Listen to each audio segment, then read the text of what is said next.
নমস্কার সবাইকে, আশা করি আপনারা সবাই খুব ভালো আছেন। আমি আজ একটা ভীষণ ইন্টারেস্টিং আর একটা ভাইরাল নিউজ নিয়ে কথা বলবো। এটা আমার প্রথম ওপিনিয়ন ভিত্তিক ভিডিও। আমি এর আগে কখনো কোনো ওপিনিয়ন বেসড ভিডিও বানাইনি। তো নিউজটা হচ্ছে এটা। তো এখানে আপনারা দেখতেই পাচ্ছেন একটা ট্রেড ডিল হয়েছে এবং সমস্ত সংবাদ মাধ্যমের প্রচার হচ্ছে। তো এই ট্রেড ডিলটাতে কি কি হয়েছে, নর্মাল যে তথ্য কবে হয়েছে না হয়েছে, আমি এই সমস্ত নিয়ে কথা বলবো না, কারণ এই সমস্ত তথ্য অলরেডি ইন্টারনেটে অ্যাভেলেবেল রয়েছে। আমি যেটা নিয়ে কথা বলবো সেটা হচ্ছে যে এই যে ট্রেড ডিলটা হয়েছে এটার অপরচুনিটি আর চ্যালেঞ্জেস নিয়ে আমি কথা বলবো, এবং তারপরে আপনারা ডিসাইড করবেন যে এই ট্রেড ডিলটা কতটা কার্যকরী ওর অকার্যকরী আপনার জন্য, এবং আপনারা যদি কার্যকরী হয় তাহলে আপনারা সেটা অবশ্যই সদ্ব্যবহার করুন। তো এই যে ট্রেড ডিলটা হয়েছে এটা হচ্ছে ইন্ডিয়ার সাথে চারটে দেশ, সুইজারল্যান্ড, আইসল্যান্ড, নরওয়ে আর লিজেনস্টাইন, চারটে দেশের মধ্যে একটা ফ্রি ট্রেড এগ্রিমেন্ট হয়েছে। 2 মিনিটের জন্য বলে দিই ফ্রি ট্রেড এগ্রিমেন্ট জিনিসটা কি। ফ্রি ট্রেড এগ্রিমেন্ট মানেটা হচ্ছে যখন দুটো দেশের মধ্যে এগ্রিমেন্ট হচ্ছে এবং দুজনেই বলছে যে আমরা আমাদের ট্যারিফটা কম করে দেব। ট্যারিফ কম করা মানে কি, বিদেশি দ্রব্যের যে বিদেশি দ্রব্য বা ইম্পোর্টেড যে জিনিসটা আসছে সেটার দামটা কমে যাওয়া। সেটার দামটা কমে গেলে কি মিডিওকার, লোয়ার মিডিওকার আর রিচ সবাই সেই জিনিসটা কিনতে পারবে। জিনিসটা কিনতে পারার মানেটা হচ্ছে যেটাকে এক কথায় বলে পারচেজিং পাওয়ার, এবং মার্কেট অ্যাক্সেস পাচ্ছে। মানে ইন্ডিয়ার মার্কেট অ্যাক্সেস ওই চারজন পাচ্ছে আর ওই চারজনের মার্কেট অ্যাক্সেস ইন্ডিয়ায় পাচ্ছে, ছোট্ট করে বলতে গেলে। এরপরে আসছি আমি ইন্ডিয়ার চারটে দেশের মধ্যে সব থেকে বড় ট্রেড পার্টনার হচ্ছে সুইজারল্যান্ড, এবং সুইজারল্যান্ডের সাথে ইন্ডিয়ার ট্রেড ডেফিসিট হচ্ছে অ্যারাউন্ড $14 বিলিয়ন। এবারে এই যে ট্রেড ডেফিসিট, প্রথমে বলে দিই ট্রেড ডেফিসিট জিনিসটা কি। ট্রেড ডেফিসিট মানে হচ্ছে আমরা এক্সপোর্ট কম করি, ইম্পোর্ট বেশি করি, ইম্পোর্ট বেশি এক্সপোর্টের চেয়ে, ওই জন্য ট্রেড ডেফিসিট। তো ট্রেড ডেফিসিটটাকে মাথায় রেখে নিশ্চয়ই সরকার এই চুক্তিটাকে সাইন করেছে। এবারে আমরা একটু ইন্টারন্যাশনাল ইকোনমিক্স এর ডাইমেনশন ধরে ভাবি যে সরকারের পয়েন্ট অফ ভিউটা, যে ওরা কেন এই চুক্তিটা সাইন করেছে, কেন এই চুক্তিটাতে সই করলো, বা এই চুক্তিটা নিয়ে এত খুশি কেন।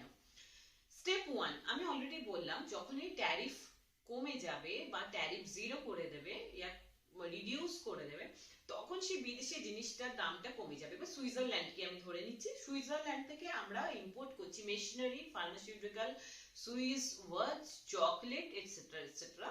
তো এবারে আমাদেরকে কি দেখতে হচ্ছে না, যখন ইম্পোর্টেড জিনিসটা আমার দামটা কমে গেল, তখন ইন্ডিয়ান লোকজনেরা খুব কম টাকাতে ওটাকে ইম্পোর্ট করতে পারছে। স্টেপ 2, যখন কম টাকাতে ইম্পোর্ট করতে পারছে তার মানে কি, তার ইনপুটের যে কস্ট সেটা কমে গেল। যেমন মেশিনারি, আমি একটা এক্সাম্পল দিয়ে বলবার চেষ্টা করছি।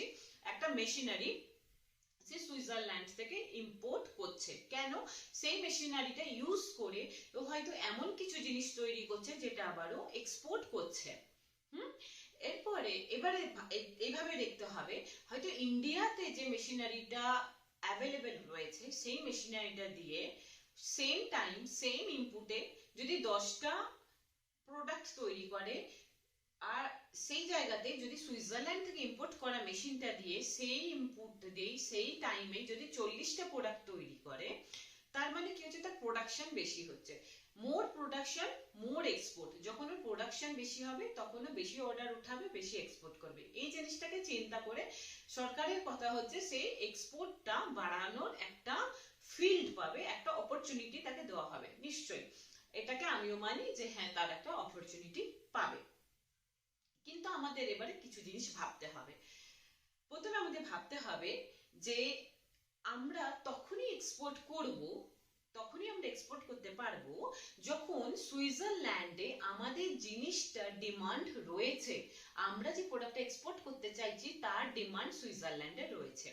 এরপরে আপনাকে একটা কথা আমাকে বলে রাখি, যে প্রোডাক্ট আজ ইন্ডিয়া থেকে এক্সপোর্ট হচ্ছে সুইজারল্যান্ডে, তার 95% অলরেডি জিরো ট্যারিফেই এক্সপোর্ট হচ্ছে। তার মানে আমাদের যে জিনিসপত্র এক্সপোর্ট হচ্ছে সেই জিনিসপত্রগুলোর দাম কোনোদিনই খুব বেশি ছিল না। আগের থেকে এটা ঠিক দামেই পাওয়া যাচ্ছিল সুইজারল্যান্ডের মার্কেটে। এবং তার সাথে এটাও বলে রাখি যে সুইজারল্যান্ড শুধু ভারতের সাথে না, অনেক দেশের সাথে ফ্রি ট্রেড ট্রেড এগ্রিমেন্ট করে রেখেছে, সেই দেশের জিনিসগুলো কিন্তু সুইজারল্যান্ডের মার্কেটে কম পয়সায় বা সঠিক দামে পাওয়া যাচ্ছে। সুতরাং ইন্ডিয়ার যে এক্সপোর্টার রয়েছে, যারা এক্সপোর্ট করবে, তারা কতখানি কম্পিটিটিভ অ্যাডভান্টেজ পেল সুইজারল্যান্ডের মার্কেটে, আমার একটুখানি কোশ্চেন আছে তার উপরে। এরপরে নেক্সট আমি আসি গোল্ড। সুইজারল্যান্ড থেকে আমরা যেটা ইম্পোর্ট করি তার 80% হচ্ছে গোল্ড। আনফরচুনেটলি গোল্ডকে এক্সক্লুড করে রেখেছে। সুতরাং আমাদের ইম্পোর্টের ভ্যালুটাই যদি না কম হয়, তাহলে ট্রেড ডেফিসিট কিভাবে হবে? I have no idea. Thirdly আমি পয়েন্টে বলতে চাইবো, যখন ট্রেড ট্যারিফ কাটের কথাই আসছে, এগ্রিকালচার প্রোডাক্ট যেটা রয়েছে, এগ্রিকালচার প্রোডাক্ট এক্সপোর্টের ক্ষেত্রে ইন্ডিয়ার বিশ্ববাজারে একটা বিশাল নাম ডাক রয়েছে, কিন্তু এগ্রিকালচার প্রোডাক্ট এক্সপোর্টের জন্য ইন্ডিয়া কোনো বেনিফিট এই ফ্রি ট্রেড ডিলে পাচ্ছে না। সুতরাং এক্সপোর্টের দিক থেকেও কিন্তু ইন্ডিয়া যেটা স্ট্রেংথ রয়েছে সেখানে অতটা বেনিফিট কিছু হলো না। তো এখানেও আমার একটা ছোট্ট কোশ্চেন রয়েছে। কিন্তু আই হ্যাভ টু সে কি প্রসেসড এগ্রিকালচার প্রোডাক্ট যদি বলি আমি, যেমন এগ্রিকালচার প্রোডাক্ট তুমি দেশ থেকে নাও, সুইজারল্যান্ড থেকে মেশিনারি নাও, আর সেটাকে যদি প্রসেসড ফুডে কনভার্ট করো, আর সেই প্রসেসড ফুডটা যদি সুইজারল্যান্ডে মার্কেটে পাঠাও, সেখানে কিন্তু মার্কেট অ্যাক্সেস পাবে। এটা একটা ভীষণ পজিটিভ পয়েন্ট, সেখানে মার্কেট অ্যাক্সেস পাবে। বাকি কম্পিটিশনটা কি হবে, কারণ চায়নার সাথে সুইজারল্যান্ডের অনেক ফ্রি ট্রেড এগ্রিমেন্ট আছে, বাকি অন্যান্য দেশের সাথেও আছে, তো সব দেশই চেষ্টা করবে, তো সেখানে কম্পিটিটিভ অ্যাডভান্টেজটা কিভাবে হবে সেটা আলাদা ব্যাপার, কিন্তু at least market access processed agriculture ফুডে সে পাবে। এরপরে আসি আমি সেকেন্ড পয়েন্টে, যেটা হেডলাইন বানিয়েছে, FDI $100 billion in 15 years। 15 years এর মধ্যে $100 billion এফডিআই পাচ্ছে। এফডিআই যখন বলতেই হচ্ছে, একটা এফডিআই মানেটা হচ্ছে ফরেন ডাইরেক্ট ইনভেস্টমেন্ট, যেটা সুইজারল্যান্ডের কোম্পানি ইয়া নরওয়ে কোম্পানি ইয়া আইসল্যান্ডের কোম্পানি আমাদের দেশে এসে ইনভেস্ট করবে। কখন একটা ফরেন কোম্পানি আমাদের দেশে ইনভেস্ট করবে? যখন তারা মনে করবে পুরো বিশ্বতে কোনো দেশে এই ফেসিলিটিটা নেই যেটা ইন্ডিয়াতে রয়েছে। এরকম ফেসিলিটি কি আছে? এরকম ফেসিলিটি হ্যাঁ, চিপ লেবার।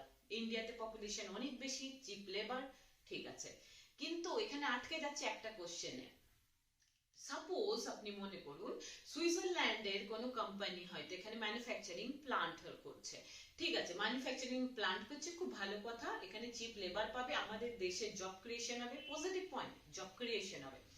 কিন্তু প্রোডাক্টটা তৈরি করবার পর ওর যে ফিনিশড গুডটা রয়েছে সেটা হয়তো সে চিন্তা করছে অন্যান্য দেশে ডেলিভারি করবার জন্য, ইয়া তো নিজের দেশে নিয়ে আসার জন্য, ওখানে গিয়ে আটকে যাবে ইন্ডিয়ার সাপ্লাই চেন, কারণ ইন্ডিয়ার লজিস্টিক এখনো পর্যন্ত ওই লেভেলে আসেনি যেখানে বিদেশে আজ টার্ন অ্যারাউন্ড টাইম বলা হচ্ছে ঘন্টাতে হিসাব হয়, মানে আজকে আমি মাল রাখলাম শিপে, সেটা কতক্ষণের মধ্যে বেরিয়ে যাবে, এটা ঘন্টাতে হিসাব হয়, কিন্তু ইন্ডিয়াতে আজও পর্যন্ত সেটা ডেজে হিসাব হয়। তারপরে ইন্ডিয়ান ইনফ্রাস্ট্রাকচার, রেলওয়ে ইয়া রোড ইয়া লজিস্টিক, শিপমেন্ট, সব জায়গায় ইনফ্রাস্ট্রাকচারে কিন্তু এখনো পর্যন্ত অনেক প্রবলেম এবং অনেক বেশি ইমপ্রুভমেন্টের দরকার, তবে আমরা এক্সপেক্ট করব একটা বিদেশি কোম্পানি ইন্ডিয়া মার্কেটে ইনভেস্টমেন্ট করবার কথা ভাববে।